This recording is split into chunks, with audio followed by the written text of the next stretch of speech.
Carmen Amato in Tennessee with. Jane Harvey-Berrick from Cornwall, UK.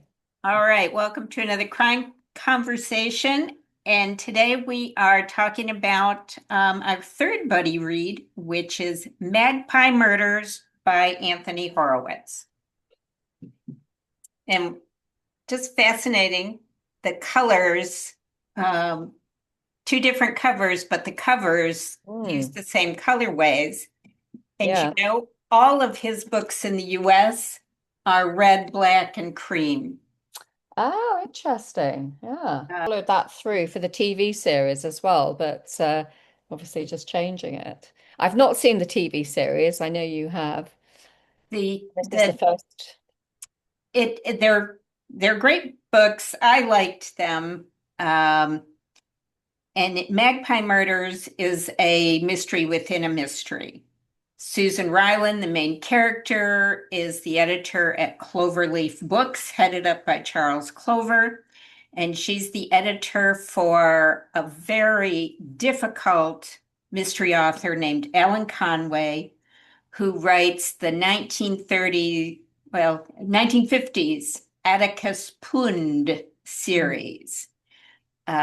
Very Agatha Christie-esque, right? mm.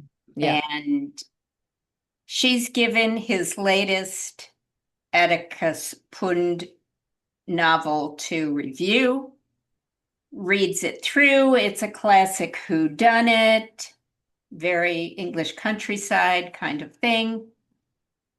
And the last chapter, which should reveal all, is missing. And then Susan, the editor, then becomes a bit of a sleuth herself, looking for first the missing pages and then who killed Alan Conway, the difficult Mm. author of the Atticus Pund series. So it's a who done it and a why done it. It is a whodunit times two because who killed Alan Conway, but also who kills the people, two of whom die in the Atticus Pund mystery that you're reading. And Mm. in fact, like the first half of Magpie Murders is all this fictional mystery. Well, I thought the Agatha Christie pastiche was a little bit less successful. Because if you've got a Poirot, he's vain, but he's also kind. There's something to like about him. I didn't take to Susan Ryland. I didn't find anything endearing. I found her very judgmental. But maybe you had a different reaction to her. Well, that's interesting because you really have two investigators in this. You have Atticus Pund, who was kind of an oddly cardboard character, I thought. I And then you agree. have Susan Ryland, the blousy, my life is just books kind of thing that you can picture wearing a lot of black and smoking a cigarette, with great Oh, vehemence in Greenwich Village in the 60s. yeah. And yet it's supposed to be set in the modern day. And in Yeah. fact, she does go on quite a bit about the only person she likes is another smoker. And so they bond over cigarettes, and he's another potential suspect, stroke red herring. And she can't really commit to her boyfriend. Yeah. And, her house is a mess and she really has no roots. And her sister has a lifestyle that she can't really connect with: husband, children, job, tidy home. Susan as a character was much more successful in the television series. She was much Ah, more of an okay. appealing character, and I have to say her clothing was gorgeous. Oh, Everything that right. she wore on television, I wish I owned.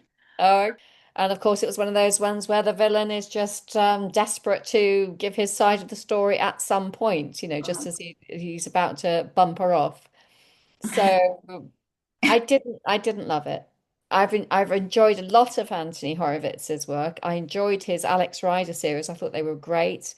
And on TV, his Foyle's War series was great. This, for me, not so great. It followed all Agatha Christie's styles and mannerisms. You've got the small English setting. You've got everybody with secrets, even the vicar. And you've got two murders happening. She always has two murders.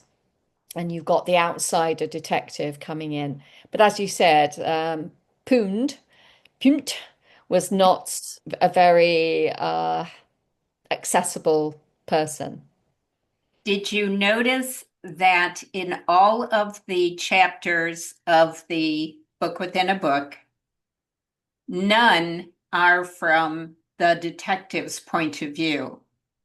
It's none of the critical things. It's always his assistant, James Fraser, which Yes, and he's not supposed to be very bright, and you know, again, that's another sort of judgmental thing. He's nice looking, but not very bright. And I thought,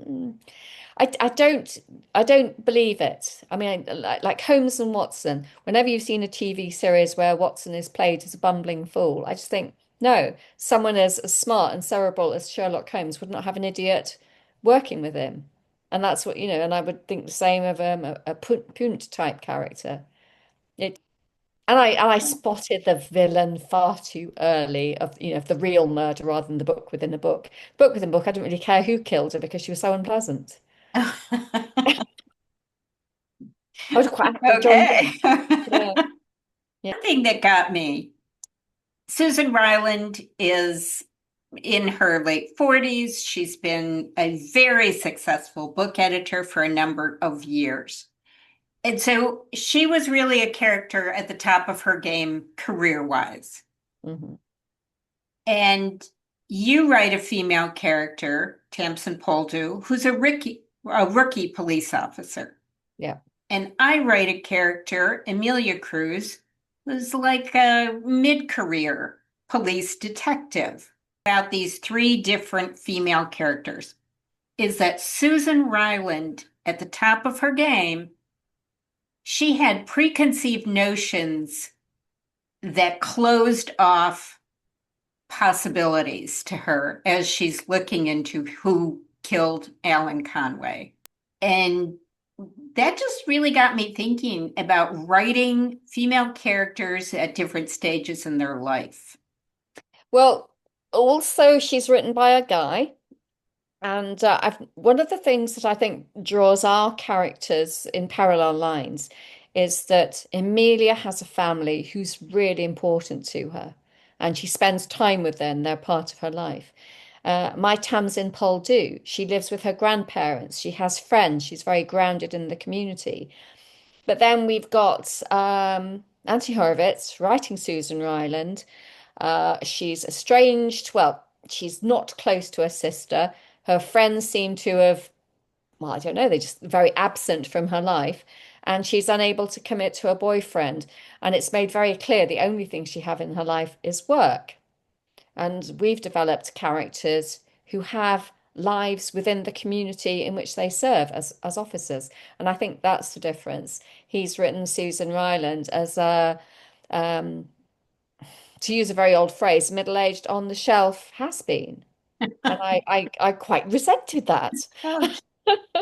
Ouch. I Well, don't think Anthony Horowitz will care in the slightest. He's very successful. that's true. Well, if you enjoy book within a book and Agatha Christie-esque narrative, I enjoyed Magpie Murders, just I think for the novelty of the book within a book, was followed by Moonflower Murders, which was a little similar, also a book within a book, but I believe a little less successful in terms of plotting. And then Marble Hall Murders, which is the third and I believe the last, which was possibly the best of all of them. Interesting. Okay. So thanks, Jane. I enjoyed Thanks very much. the chat, and we'll see y'all next time. Catch you next time. Bye.